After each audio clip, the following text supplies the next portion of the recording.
Tomato పచ్చడిని రోట్లో నూరుకున్న రుచి రావాలంటే ఈ విధంగా ట్రై చేయండి ఒకసారి. స్టవ్ ఆన్ చేసుకొని, బాండీ పెట్టుకొని, ఒక 10 పచ్చిమిర్చిని ఇలా తుంచుకొని వేసుకోండి.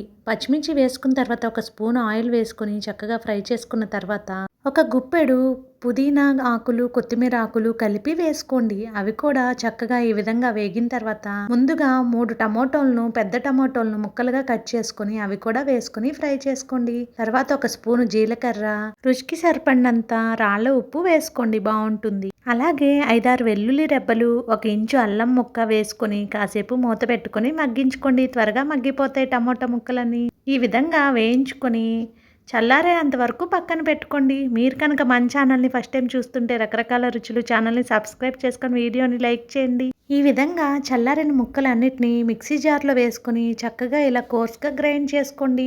అంతే, ఎంతో రుచికరమైన టమాటో చట్నీ రెడీ అయిపోతుంది. ఇది దోశల్లోకి, అన్నంలోకి, వేడివేడి అన్నంలో నెయ్యి వేసుకొని తింటే కూడా అద్భుతంగా ఉంటుంది.